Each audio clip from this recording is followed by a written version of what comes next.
صلاة سلام على المصطفى رسول الإيمان.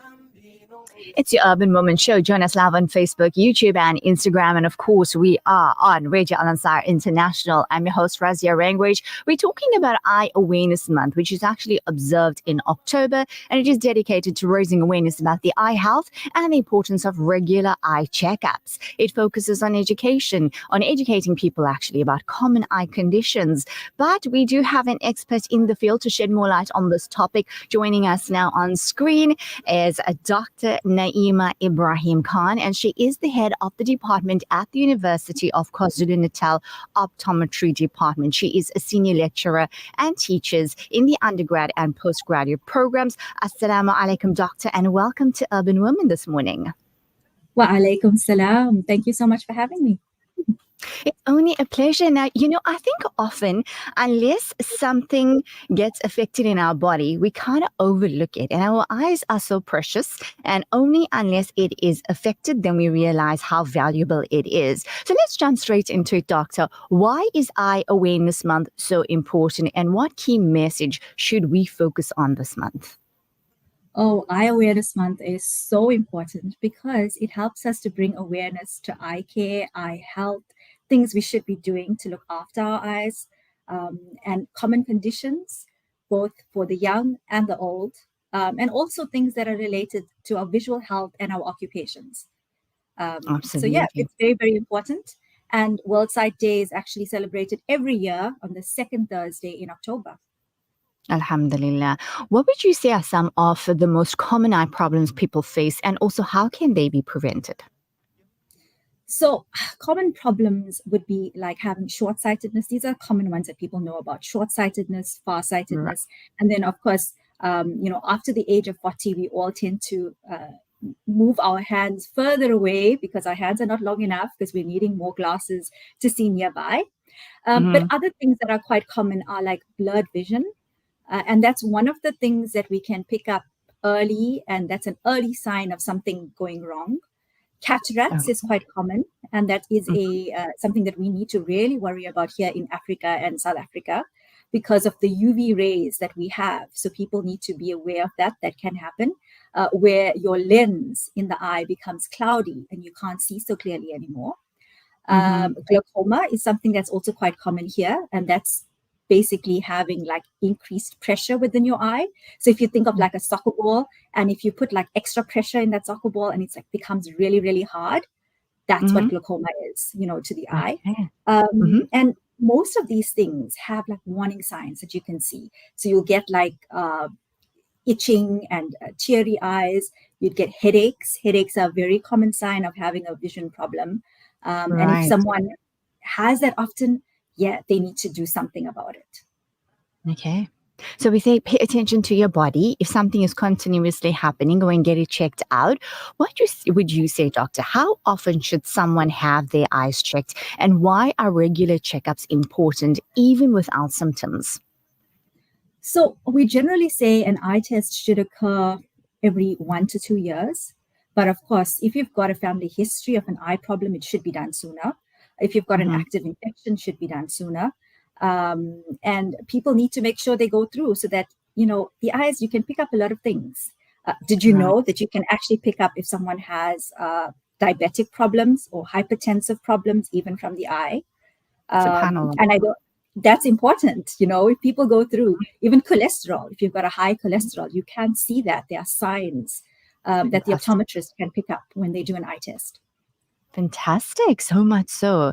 Everything is so linked, but that is amazing. What would you say? How can you explain how lifestyle habits, such as, we are all caught up and we have spent so much of screen time. What would you say? How does it also affect us as well as our diet? How does it affect the eye health? So 2 important things that you spoke about there, Razia. Definitely diet, nutrition, extremely important, right? We've got to make sure that we have proper fruits, veggies, leafy green veggies, a diet rich in omega-3 and 6 fatty acids, very important for eye health. And the other thing you mentioned is about lifestyle habits and what we're doing.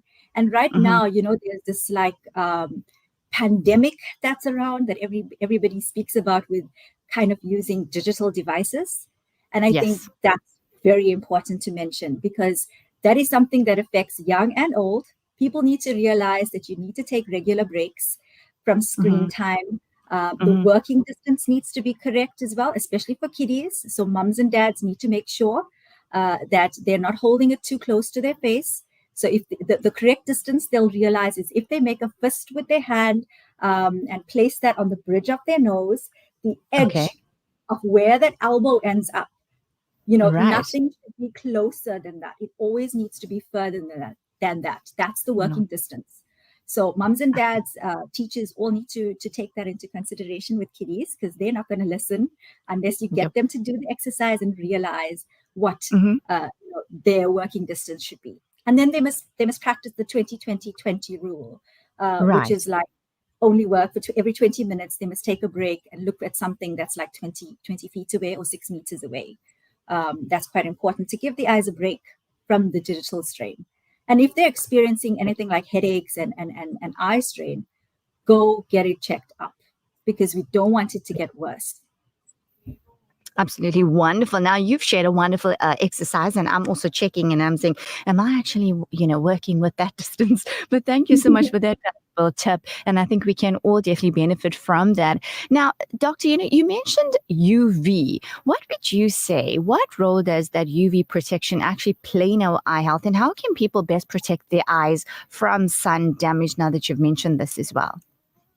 So, I've mentioned here, especially in South Africa, it's very important that we do take care of our eyes. UV rays are quite strong. So our eyes have inbuilt protection, like parts of our eyes can help to protect, but we need to help that in terms of making sure that we wear protective eyewear up to 400 nanometers. Okay, so it's like sunglasses, but also wide brimmed hats. That's the easy thing to do. When you're going outside, I would say to everybody, if you're going outside to dry your clothes and things like that, make sure you've got your wide brimmed hat on. You can't go if you don't want to go put your sunnies on. At least have the hat on. Your eye is protected, and that's quite important. And I must mention dry eyes. Dry eyes is something that's actually very very common. And other than having actual problems because there's many layers, one simple thing to do is just to make sure that you stay hydrated. Okay. So, Wonderful. yeah. Drink lots of water, urban women, urban men. Doctor, how can people living with vision impairment actually improve their quality of life? And what resources would you say is available to them? So visual impairment, there are lots of resources available. The optometrist can help to provide different options that they can do. But we also have the KwaZulu-Natal Blind and Deaf Society based here in Durban. They're very good resource. And then, of course, I have to mention my department. My team at the University of KwaZulu-Natal Optometry Department are excellent. We do have a free eye clinic to the public, which our students do test people. So people can come through, make an appointment, come through. And whilst they're there as well, we do assist to clear up any misconceptions that they may have and also help to provide some glasses. That's But any fantastic. optometrist can also help. Hey, well, that's great advice that you're sharing with us. And as we wrap up, Doctor, what is your take-home message for our urban women listeners this morning? I think don't ignore yourself. Make sure you listen to your body, realize if something is going wrong, take action. I think it's very important in this day and age. Everyone is so busy running about, and they'll be like, "Oh, this is niggling me," but they don't actually take action about it. But it's important to take action early enough. And World Sight Month helps us with that because there have been many vision screenings that have been happening. People have been going through, and they'll be like, when you're testing them, they say to you, "Oh, but it's been worrying me for a couple of months. I thought it will go away." No, it doesn't go away. You must take action. Go and sort it out. Go find out what's going on. And, the earlier we can detect and find out what's wrong, the earlier we can start treating it, and it will ensure better quality of life for everyone. I absolutely agree. And I hear many people saying that, you know what, something came up. I just thought it will go away, but it doesn't. Obviously, it's going to get worse. We've got a message coming through from Sister Fatima Ahmad. Assalamu alaikum. Can I get the doctor's name, number, and address? People want to reach out to you, doctor. Would you like to share the details, please? Yeah, they can contact me at the University of KwaZulu-Natal. You can go to the website. We've got, it's the Department of Optometry, and all my details are on there. So they're welcome to contact me if they have any issues. My email address, my cell number, everything is there. But yeah, you can come through to the department as well. Alhamdulillah. And Sister Fatima, we are live on Facebook if you also want to catch us, and we're chatting with Dr. Naima Ibrahim Khan. Jazakallah khair for your time and sharing such valuable information on our precious gems that we definitely need to take a precious care of, because only, as I said, when something is affected, then we realize how important it is. Until we connect again, Doctor, have yourself a lovely day further. Assalamu alaikum wa rahmatullahi wa barakatuh. Wa alaikum assalam wa rahmatullahi wa barakatuh. And that was Dr. Naima Ibrahim Khan. She is the head of department at the University of Cape Town,